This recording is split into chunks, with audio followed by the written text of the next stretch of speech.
महान कर्मयोगी, भारत की ख्याति, प्रतिष्ठा और गौरव को समस्त विश्व तक पहुंचाने वाले भारत के यशस्वी प्रधानमंत्री आदरणीय श्री नरेंद्र मोदी जी, दिल्ली की लोकप्रिय मुख्यमंत्री आदरणीय बहन श्रीमती रेखा गुप्ता जी,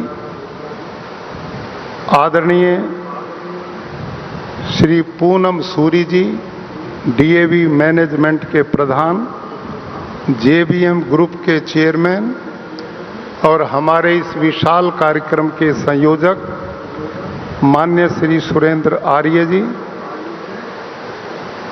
आर्य समाज के समस्त सन्यासीगण, विद्वद्गण और भारतवर्ष ही नहीं अपितु दुनिया के 36 देशों से पधारे हुए सभी आर्य भाई और बहनों, आज हम सबका परम सौभाग्य है कि आर्य समाज एक ऐसी संस्था जिसको महर्षि दयानंद सरस्वती ने प्रारंभ किया और जब उनकी शिक्षा पूर्ण हुई तो गुरु को गुरु दक्षिणा देने लगे तो गुरु ने कहा, बेटे दयानंद, मुझे लौंग नहीं चाहिए, दक्षिणा में तुम्हारा जीवन चाहिए। आज देश जिस प्रकार की कुरीतियों में फंसा हुआ है, भारतीय संस्कृति सभ्यता नष्ट हो रही है, देश विदेशी आक्रांताओं की गुलामी की जंजीरों में छटपटा रहा है, इन सब समस्याओं के समाधान के लिए मुझे तेरा जीवन चाहिए। भाइयों बहनों, ऋषि दयानंद ने गुरु विरजानंद के इस आदेश को अपने जीवन का ध्येय बना लिया और तत्कालीन भारत की जो धार्मिक, सामाजिक, सांस्कृतिक, राजनीतिक और आर्थिक जो स्थिति उस काल की थी, ऋषि दयानंद ने उसका बारीकी से मूल्यांकन किया और उसके बाद आर्य समाज के अनेक लोगों को समाज की सब प्रकार की कुरीति और इन सांस्कृतिक मूल्यों की स्थापना के लिए उन्होंने तैयार किया। भारत में जिस प्रकार की मानसिकता थी उसको बदलने के लिए ऋषि दयानंद ने सबसे बड़ा मंत्र दिया था और उनका मंत्र क्या था? स्वदेशी, स्वभाषा, वेद, स्व साहित्य, स्व संस्कृति और स्वाभिमान। ये उनके ऐसे मंत्र थे जिसको पिछले 150 सालों में आर्य समाज के विद्वानों ने, सन्यासियों ने, प्रचारकों ने, युवाओं ने इस देश में चरितार्थ करने का बहुत बड़ा महाअभियान चलाया था। भाइयों और बहनों, आज हम सब के लिए बहुत गौरव की बात है कि भारत को एक ऐसे कर्मयोगी, यशस्वी, रात और दिन केवल जो देश के लिए ही जीते हैं, ऐसे प्रधानमंत्री के रूप में श्रीमान नरेंद्र मोदी जी मिले हैं, जिन्होंने ऋषि दयानंद की वो विचारधाराएं, और वो विचारधारा क्या थी?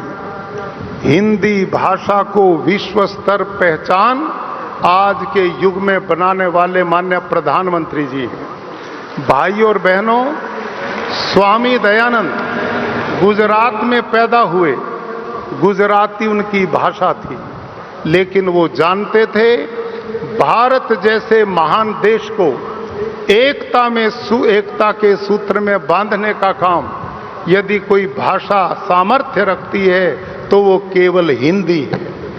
और स्वामी दयानंद ने 40 छोटे बड़े ग्रंथ लिखे, वो सभी हिंदी में लिखे।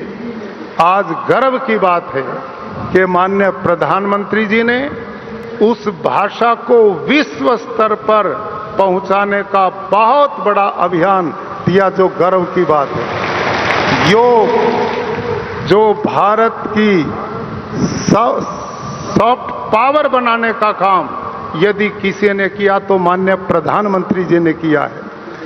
भारत की सांस्कृतिक धरोहर जिसको हम भूल चुके थे, उसको बचाने का काम विश्व स्तर पर किसी ने किया तो माननीय प्रधानमंत्री जी ने किया। पांडुलिपियों का संरक्षण और उसके संरक्षण का महाअभियान जो आज तक कभी राजनीतिक स्तर पर सोचने की कल्पना भी नहीं की थी, आज माननीय प्रधानमंत्री जी ने भारत के महान ऋषियों की, महान विद्वानों की, चिंतकों की उस धरोहर का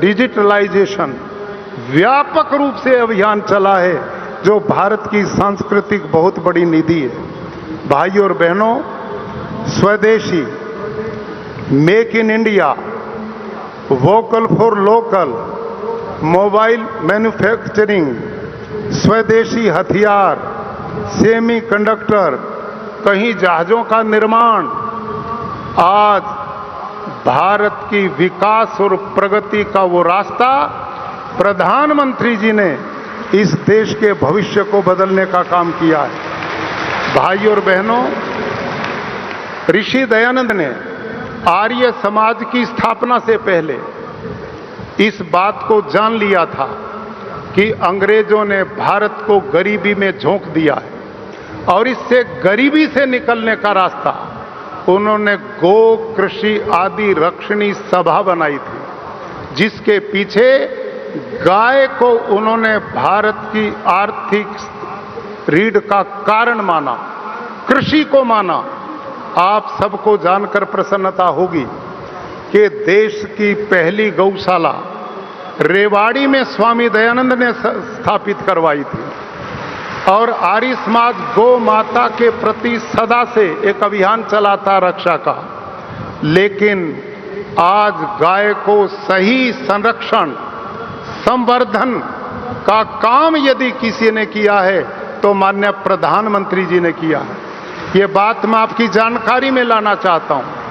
आज देश में जो कृषि है वो बैल उपयोग में नहीं आते, वो बेचारे घूम फिर कर स्लॉटर हाउस जाते थे, लेकिन प्रधानमंत्री जी ने उस गौ माता को बचाने के अभियान में सेक्स सॉर्टेड सीमन, उत्तम नस्ल के सांडों का सीमन, ऐसा कि अब हमारी आने वाली देसी गाय ज्यादा दुधारू भी बनेंगी, उनकी नस्ल का भी सुधार होगा और वो बछड़ियां ही देंगी, जिससे सड़कों पर ये बेचारे बैल नहीं घूमेंगे।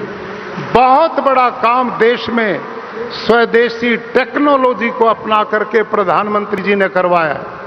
जो सीमन विदेशों से 1200 रुपए में मिलता था, आज प्रधानमंत्री जी के परिश्रम प्रयास से वो सीमन गुजरात में जहां मैं हूं वहां 250-300 रुपए में तैयार होता है और किसान को कुल 50 रुपए में दिया जा रहा है, ताकि देसी गाय का संवर्धन हो। भाइयों और बहनों, देश के लोग स्वस्थ हों, निरोग हों, ये पर्यावरण बचे, धरती माता बचे, लोगों का स्वास्थ्य बचे, लोगों का धन बचे और किसान की समृद्धि हो, इसके लिए देश में पहले ऐसे प्रधानमंत्री हैं जिन्होंने प्राकृतिक खेती को राष्ट्रीय प्राकृतिक कृषि मिशन बना दिया है। आज पूरे देश में एक अभियान चल रहा है कि आप लोगों को स्वस्थ निरोग करने वाला आहार प्राप्त हो।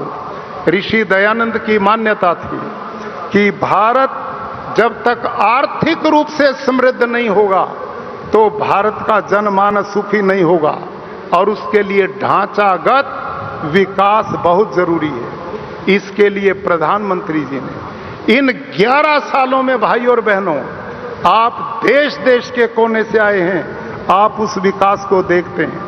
कहीं रोड का नेटवर्क है, कहीं रेल का नेटवर्क है, अमृत भारत, वंदे भारत, हर 20 दिन में एक गाड़ी पटरियों पर दौड़ना शुरू कर चुकी है। भाइयों और बहनों, कहीं बुलेट ट्रेन आने वाली है, पोर्ट नेटवर्क है, आर्थिक कॉरिडोर है और इन प्रयासों का परिणाम भारत देश का 25 करोड़ गरीब गरीबी रेखा से बाहर निकल चुका है। इसके पीछे माननीय प्रधानमंत्री जी की देन है। ये भाइयों और बहनों छोटा आंकड़ा नहीं है। भारत जो 11वीं अर्थव्यवस्था था, इन 11 साल में वो 5वीं से चौथी और चौथी से तीसरी अर्थव्यवस्था की ओर बढ़ रहा है। ये हमारे बालकों के भविष्य के उन्नत भविष्य की संकल्पना और माननीय प्रधानमंत्री आत्मनिर्भर भारत, विकसित भारत, मेरी और आपकी आने वाली पीढ़ियां, इस देश के लोगों का भविष्य एक व्यक्ति रात और दिन परिश्रम करके सोचता है, जो चैन की नींद नहीं, रात और दिन काम करते हैं। भाइयों और बहनों, ऐसा व्यक्तित्व जिनका राजनीतिक जीवन 25 वर्ष का है, 25 साल में हमारे प्रधानमंत्री जी ने एक भी दिन अवकाश नहीं लिया, एक दिन भी अवकाश नहीं लिया। उनकी दिवाली इस देश के सेनानी वीर जवानों के बीच में बीतती है। ये गरीब के मेहनत और परिश्रम को देखते हैं तो उनके पग भी धोते दिखाई देते हैं। ऐसा व्यक्तित्व जिसका अपना कुछ नहीं, आर्थिक रूप से कुछ नहीं है, तो केवल मेरा देश और मेरे देश की प्रजा। ऐसे महान व्यक्तित्व आज हमारे बीच में आए हैं। उनके निर्णय जिन्होंने भारत की ख्याति प्रतिष्ठा को दुनिया में पहुंचाया। धारा 370 सोचते थे केवल ये चुनावी मुद्दा है, लोग कहते थे खून की नदियां बहेंगी। इतना जबरदस्त निर्णय लेने की ताकत यदि किसी में है तो माननीय प्रधानमंत्री जी में। आज वो देश का हिस्सा बन गया। भाइयों और बहनों, पड़ोसी देश आए दिन आंख दिखाता है। कभी ऑपरेशन सिंदूर, कभी सर्जिकल स्ट्राइक और कभी एयर स्ट्राइक ने उनके धुर्रे उड़ा दिए हैं। ये काम भी माननीय प्रधानमंत्री जी का है। भाइयों और बहनों, अधिक समय न लेता हुआ माननीय प्रधानमंत्री जी को मैं इस देश के और विश्व के आर्य समाज के लोगों की ओर से आश्वस्त करना चाहता हूं। आपके राष्ट्र निर्माण के जो महाअभियान चल रहे हैं, पूरे देश का आर्य समाज और पूरे विश्व का आर्य समाज आपके इस अभियानों का भरपूर समर्थन करता है और हम आपके साथ खड़े हैं। आप यहां आए, आपके लिए पूरा आर्य समाज प्रेरणा पाने के लिए उत्सुक है। बहुत बहुत धन्यवाद।